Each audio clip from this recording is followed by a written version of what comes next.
کبھی اپنے فرزند کو دیکھتے ہیں، کبھی حسین کو دیکھتے ہیں، کبھی حسین کے ماموں کو دیکھتے ہیں۔ حضرت ابراہیم اور حضرت امام حسین رضی اللہ تعالیٰ عنہ دونوں کو دیکھ کر اللہ کے محبوب خوش ہو رہے ہیں۔ فرشتہ نے اذن مانگا، آقا کریم نے اذن دیا۔ اس نے عرض کی حضور ان دو میں سے ایک کا اختیار ہے، ایک کو ایک کے بدلے میں قربانی دینا ہوگی۔ اب قربانیوں کی وہ حرم سے جو داستان چلی تھی وہ تسلسل ٹوٹنے نہیں پا رہا ہے، وہ تسلسل جاری ہے۔ حضور نے ایک نظر حضرت ابراہیم کو دیکھا اور پھر ایک نظر حضور نے حضرت امام حسین کو دیکھا، پھر حسین کو پکڑ کے سینے سے لگایا اور کہا میں اپنے اس بیٹے پہ اپنے اس بیٹے کو قربان کر رہا ہوں۔ چند دن کے بعد حضرت ابراہیم کا انتقال ہوا۔ حضور کو جب خبر پہنچی، آقا کریم کی آنکھیں آنسو برسا رہی تھی۔ وَأَيْنَ رسول اللہ تدمعان، حضور کی آنکھوں میں آنسو جاری تھے اور حضور اپنے بیٹے کے سرہانے بیٹھے، پیشانی پہ ہاتھ رکھا، کہا بیٹا آنکھیں رو رہی ہیں، دل غم زدہ ہے، لیکن زبان سے وہی کہوں گا جس سے رب راضی ہوگا۔ لیس منا من ضرب الخدود وشق الجیوب ودعا بدعوی الجاہلیہ، جو گریبان نوچتا ہے، منہ پہ تھپڑ مارتا ہے، سینہ کو بھی کرتا ہے، کہ ہمارے ساتھ اس کا کوئی تعلق نہیں ہے۔ آنکھوں کا غم اور دل کا غم رحمان کی طرف سے ہے، ہاتھوں کا غم اور زبان کا واویلا یہ شیطان کی طرف سے ہے۔ کہا بیٹا آنکھیں رو رہی ہیں، دل غم زدہ ہے، لیکن زبان سے وہی کہوں گا جس سے رب راضی ہوگا۔ اب امام حسین حضور کی گود میں کھیلتے ہیں، کبھی حضور اپنی زبان ان کے منہ میں دے رہے ہیں، کبھی حضور اس کو اپنے کندھوں پہ سوار کرا رہے ہیں۔ کسی صحابی نے کہا کتنی اچھی سواری ملی، کہا سواری دیکھ رہے ہو سوار بھی تو دیکھو۔ کبھی سجدے میں ہیں تو حسین پشت پہ آ کے سوار ہو جاتے ہیں، آقا سجدے کو طول دے رہے ہیں۔ حضرت اسامہ بن زید رضی اللہ تعالیٰ عنہ فرماتے ہیں رات کافی بیت چکی تھی، میں حضور کے در پہ گیا۔ صحابہ حضور کے در پہ چوکھٹ پہ دستک نہیں دیا کرتے تھے، حضور کی چوکھٹ پہ لگ کے بیٹھ جاتے، آقا کریم اپنی مرضی سے آتے، صحابہ دکھڑا کہہ لیتے، کہانی کہہ لیتے، جو پوچھنا تھا پوچھ لیتے۔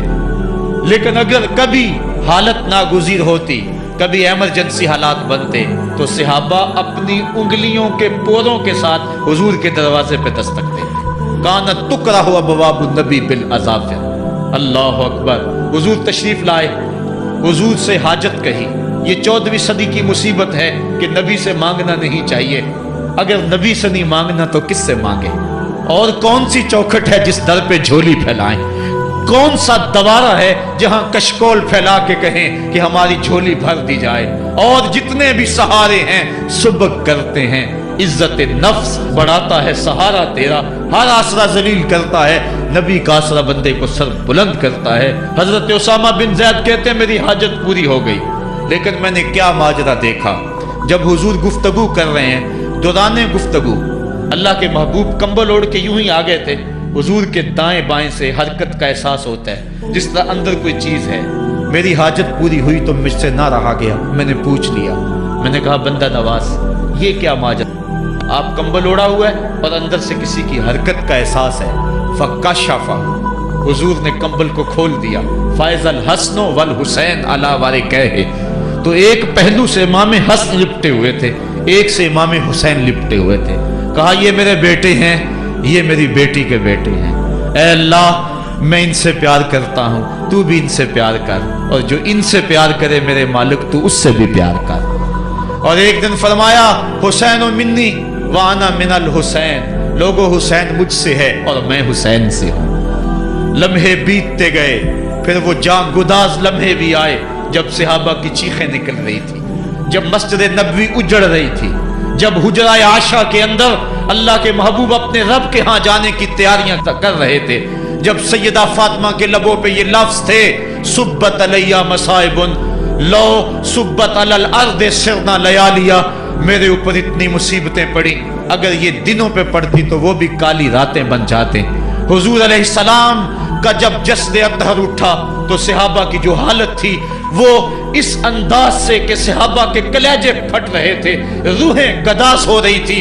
ایک ہاتھ اٹھا کے دعا مانگ رہا تھا، اللہم اذہب بصری حتی لا ارا بعد حبیبی محمد احدا، اے اللہ مجھے اندھا کر دے، مجھے اندھا کر دے، مجھ میری آنکھوں کی بینائی اچک لے، تیرا محبوب تہے مزار چلا گیا، میں نے آنکھوں کی روشنی کو کیا کرنا ہے۔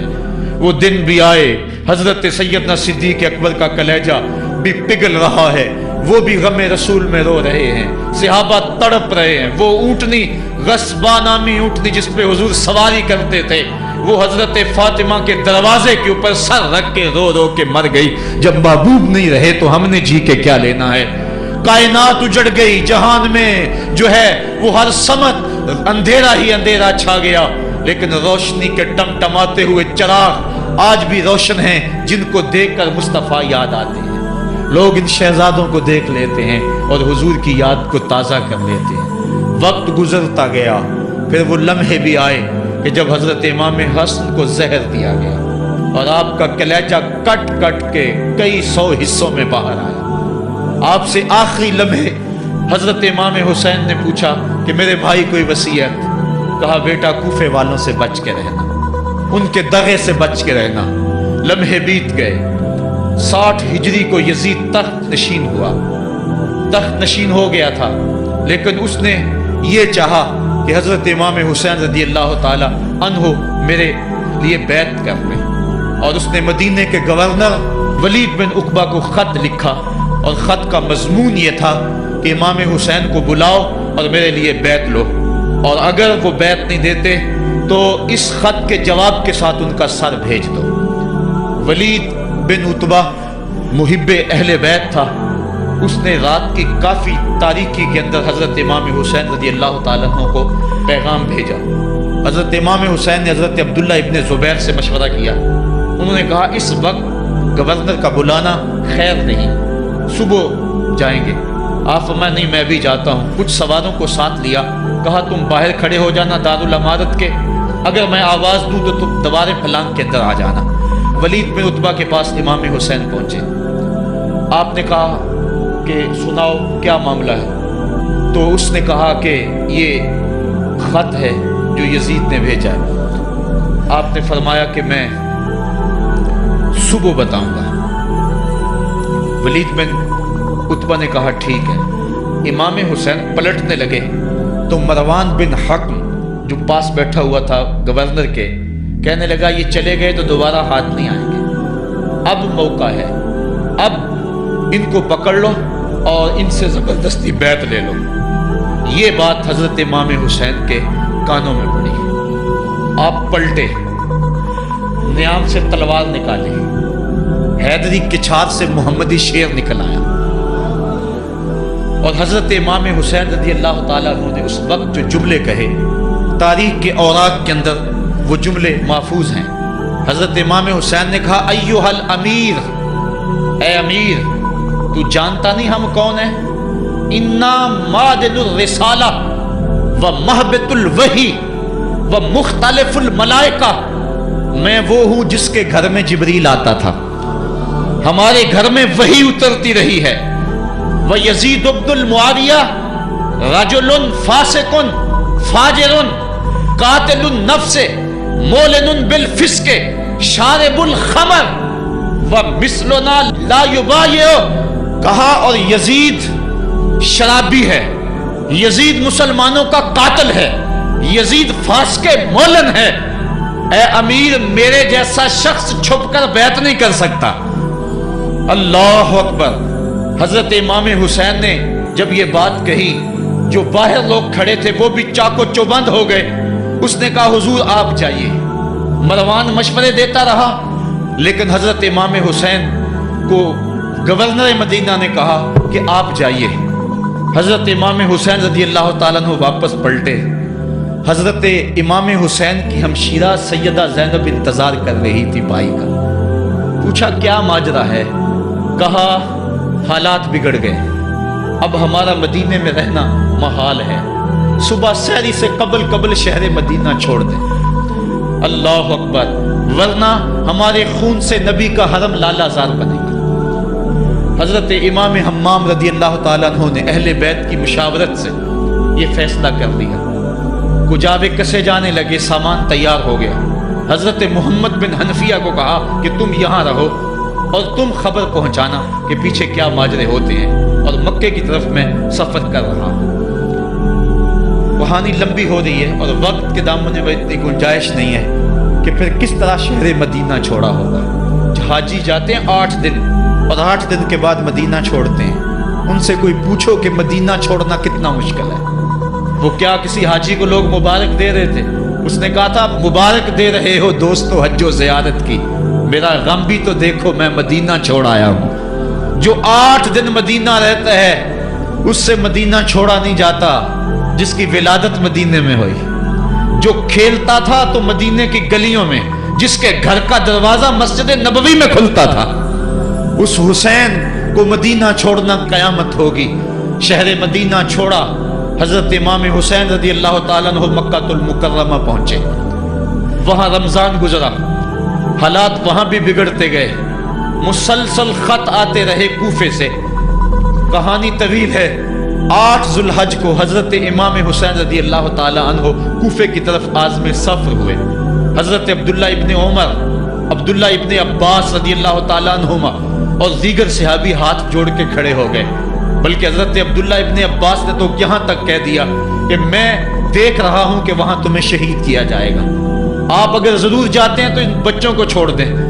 حضرت امام حسین فرماتے میرے غم گسارو، میرے پیارو، مجھ کو نہ روکو، مجھ کو جانے دو، مجھے نانے کے دی کی ڈوبتی کشتی بچانے دو.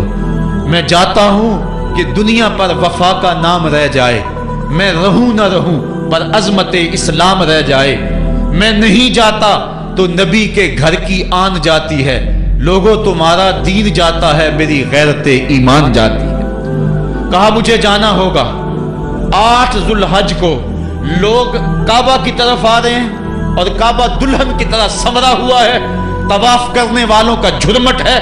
حاجی حج کرنے آ رہے ہیں لیکن حضرت امام حمام کسی اور حج کی تیاری کر رہے ہیں. کسی نے کہا حج تو کر جائیں، اتنی مرتبہ مدینے سے پیدل چل کے آئے اور آج تو مکہ المکرمہ میں موجود ہے. کہا پیچھے ہٹو، جو حج میں کرنے جا رہا ہوں وہ انوکھا ہوگا، وہ نرالا ہوگا. تم بھی طواف کرو گے، میں بھی طواف کروں گا. تم طواف کعبۃ اللہ کا کرو گے اور میں خیموں کا طواف کروں گا. ایک حج تمہارا ہے، ایک حج میرا ہے. تم بوسے لوگے کس کے؟ حجر اسود کے. میں اپنے فرزند کا منہ چوموں گا. لوگوں ایک طواف تمہارا ہوگا، ایک طواف میرا ہوگا. تم آب زمزم پیو گے، میں پیاسا رہوں گا. اور تم کبھی صفا پہ کبھی مروہ پہ دوڑو گے، میں کبھی علی اکبر کی لاش اٹھانے جاؤں گا، کبھی میں قاسم کی لاش اٹھانے جاؤں گا، کبھی اون محمد کے تڑپتے ہوئے لاشوں کو اٹھانے جاؤں گا. لوگوں ایک حج تمہارا بھی ہے، ایک حج میرا بھی ہے.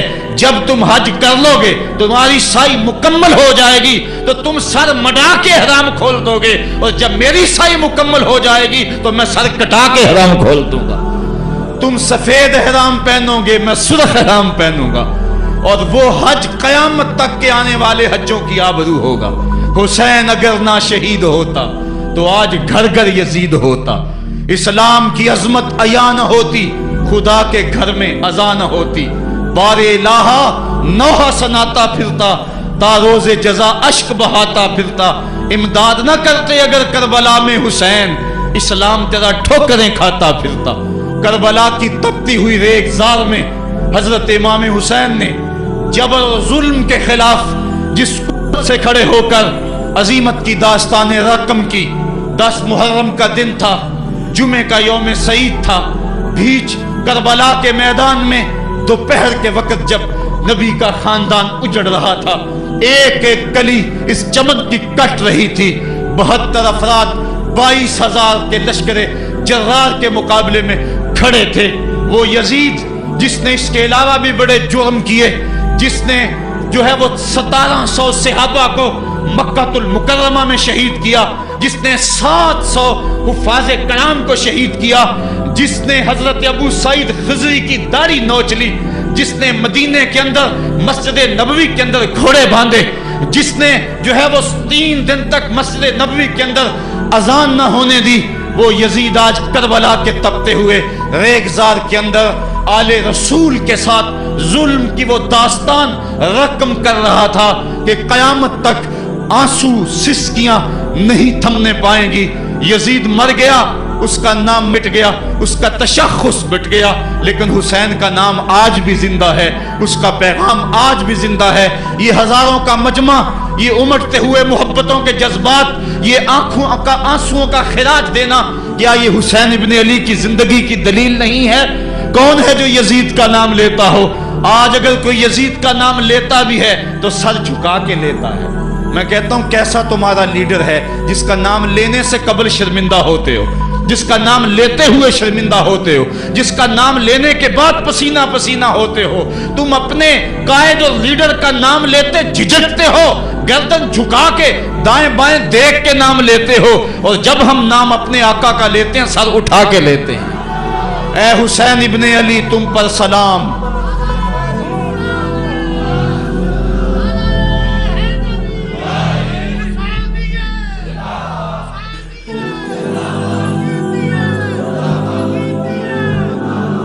صاحبو، کربلا کا تپتا ہوا منظر ہے، اتنے دکھ آ گئے۔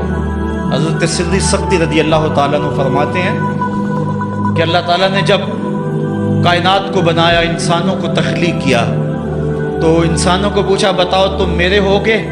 سب نے کہا مالک ہم تیرے ہیں۔ لیکن جب دنیا کو پیدا کیا تو 9 حصے دنیا کی طرف ہو گئے، 1 حصہ اللہ کی طرف رہ گیا۔ پھر جب عقبہ کو پیدا کیا جو 10واں حصہ تھا، اس میں 9 حصے پھر آخرت کی طرف ہو گئے، جنت دوزخ کے لالچ میں ہو گئے، اور 1 حصہ صرف کہنے لگا نہ ہم جنت کو دیکھتے ہیں نہ دوزخ کو دیکھتے ہیں، مالک ہم تو تجھے دیکھتے ہیں۔ پھر جب اللہ تعالیٰ نے بلاؤں کو پیدا کیا، آزمائش اور امتحانوں کو پیدا کیا، تو 10ویں حصے کے اس 10ویں حصے میں پھر 9 حصے جو ہے وہ ہٹ گئے۔ 1 حصہ ایسا تھا جس نے گردن جھکا کے کہا زمین و آسمان کی بلائیں بنا کے ہمارے گلے کا توق بنا دے، تیرے راستے سے نہیں ہٹیں گے۔ کربلا کے تپتے ہوئے ریگزار میں وہ منظر رقم ہونے والا ہے۔ ایک قربانی منا میں ہوئی تھی، غریب و سادہ اور رنگی ہے داستان حرم، نہایت اس کی حسین اور ابتدا ہے اسماعیل۔ وہاں دمبا آ گیا، آگے 100 اونٹ آ گئے، اور آج اللہ اکبر حضرت امام حسین کربلا کے تپتے ہوئے ریگزار میں 22,000 کے لشکر کے سامنے کھڑے۔ کہا لوگو میرا حق پہچانو، میرے خون سے اپنے ہاتھ نہ رنگو، مجھے پہچانتے ہو کہ میں کون ہوں؟ کہا لوگو جلدی نہ کرو، میرے حق کو پہچانو۔ اس وقت روئے زمین پر کسی نبی کی بیٹی کا بیٹا موجود نہیں ہے، لوگو میرے راستے سے ہٹ جاؤ اور میرے خون سے اپنے آپ کو ابدی بدبختیوں کا شکار نہ کرنا۔ بلکہ آپ نے نام لے لے کے فرمایا کہ اے زید بن حارث، اے ابن دبی، اے ابن جبیر، اے فلاں فلاں، نام لے کر کہا تم نے خود ہی خط لکھے تھے؟ انہوں نے کہا ہم خط نہیں لکھے۔ آپ نے وہ چمڑے کا تھیلا تھا اس کو الٹ دیا، کہا یہ تمہارے خط ہیں اور آج تم مکر گئے ہو۔ انہوں نے کہا کہ سیدھی بات ہے، یا تو بیعت کرو اور یا پھر مرنے کے لیے تیار ہو جاؤ۔ حضرت امام حسین نے کہا کیسی بات کرتے ہو، اگر میں نے بیعت کرنی ہوتی تو مدینہ کیوں چھوڑتا، اس جائے پناہ کو کیوں چھوڑتا؟ دولت کی تجوریاں کھول دی گئیں، پیشکشیں کی گئیں۔ حضرت امام حسین فرمایا یہ کبھی نہیں ہو سکتا، جس سے صرف حق ہی قبول ہو، یہی جس کا اصل اصول ہو، جو نہ بک سکے جو نہ جھک سکے، اسے کربلائیں ہی راز ہیں۔ پھر جبر کی آندھی چلی، ایک ایک کر کے جانثار راہ خدا میں قربان ہوتا گیا۔